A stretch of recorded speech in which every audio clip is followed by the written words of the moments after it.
The fog was so thick it pressed back against the breath of anyone standing on deck. The Atlantic was a gray wall rolling beneath the French liner SS La Bourgogne. On the bridge, her whistle thundered every 90 seconds, a deep, mechanical groan swallowed by mist.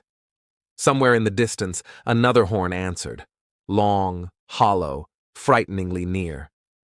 A few passengers already awake leaned on the promenade rail, straining for a view. The lookouts braced themselves forward, hearing steel where no outline showed. At 5 a.m., on July 4th, 1898, an iron prow burst out of the fog and struck the liner's starboard side. Steel plates crumpled, wood split, the deck jolted sideways. The ship that rammed her was the British sailing vessel Cowardice. For a moment there was stunned silence. Then the ocean rushed through the hole, and order collapsed into chaos. 2 days earlier, La Bourgogne had steamed out of New York Harbor. The French flag snapped above her as tugboats guided her clear. She carried 725 souls, businessmen and families in first class, tourists and emigrants in second, entire groups of Eastern Europeans, Syrians, and Greeks crowded in steerage. In the mailroom and cargo holds lay valuables bound for Le Havre.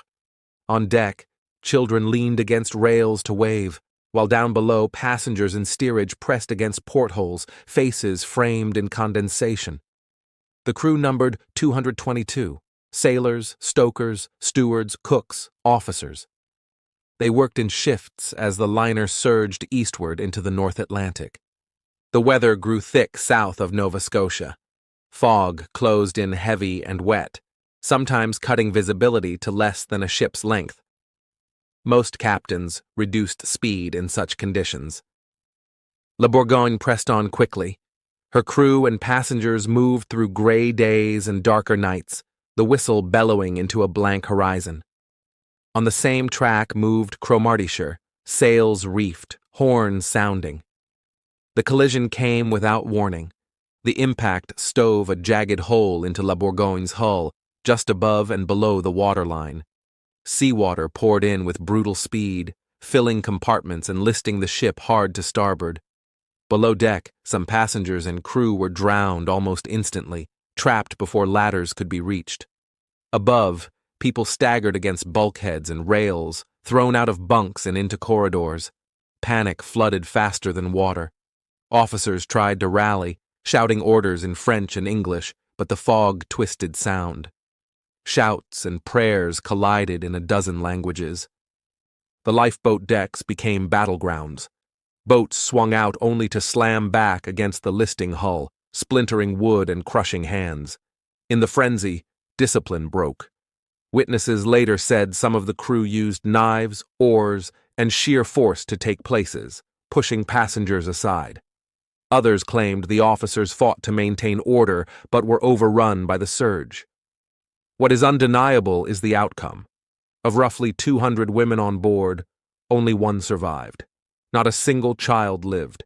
The overwhelming majority of survivors were crew. Cowardice had suffered too, her bow smashed, spars torn. Captain Oscar Henderson ordered the wreckage cut away, his men working blind in the fog. They signaled, waited, and saw nothing. For nearly half an hour, they did not know the French liner was fatally struck. Only when the fog thinned did 2 lifeboats appear, heavy with men. The British crew pulled them aboard, realizing at last La Bourgogne was sinking somewhere close by. Survivors soon clung to wreckage, rafts, and overturned boats. Henderson's men hauled them in by the arms, gray-faced and near senseless from the cold. By afternoon, the Allen Line steamer Grecian appeared, found Cowardice wallowing, and towed her toward Halifax. Survivors were transferred and taken ashore. Out of 725 aboard La Bourgogne, only 173 lived. Over 550 were gone. The figures told the entire story. 73 crews survived, but barely 70 passengers did. No children, only one woman. Halifax became the stage for the aftermath. The rescued were wrapped in blankets and fed, but officials quickly began questioning them. Testimony varied in detail, but pointed to the same truth: that the evacuation was chaotic, lifeboats poorly handled, discipline shattered. Families gathered at wharves and boarding houses, desperate for names that never appeared on survivor lists. Bodies were later recovered at sea and along the coast, numbered and buried without ceremony. The reaction was outrage. Newspapers in Paris and New York thundered with headlines condemning the French line. Why had La Bourgogne run so fast in fog? Why had so many crew survived while women and children had not? The company's defenses, that fog confused all, that orders were given but could not be followed, that the list made launching boats nearly impossible, fell flat against the numbers. Legal battles followed in American courts. Families filed suits for damages. The question of liability went to the Supreme Court, which ruled the French line could limit its exposure under maritime law. It was a narrow legal shield, and it did nothing to quiet the anger of families who had lost loved ones. La Bourgogne became a case cited in debates about lifeboat conduct, fog navigation, and the duty of crew toward passengers. In France, memorial services filled churches. Priests spoke names of the missing, while mourners held portraits in pews. In New York, first-class families wept in rented halls. Steerage relatives mourned in crowded tenements.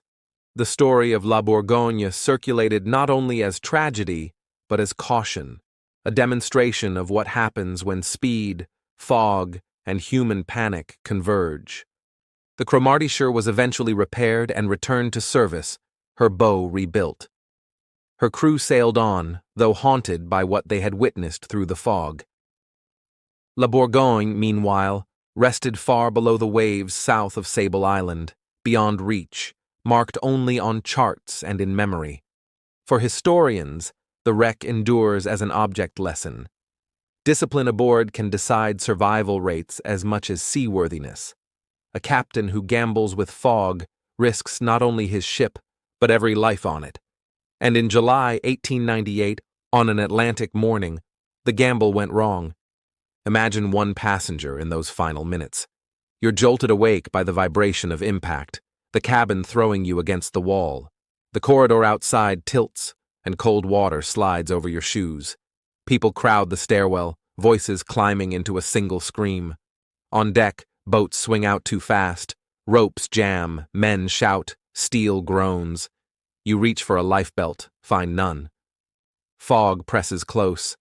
Then the deck slips, the sea rushes in, and everything is cold. Survival is chance, not rank. Fate favors the strong arms already gripping an oar. Those pulled aboard cowardice remembered chill more than fear. The sea froze lungs and stiffened fingers until holding on was all that mattered. When the British sailors finally dragged them over the torn bow, relief replaced terror. Behind them, the fog folded over a sea where hundreds had gone down.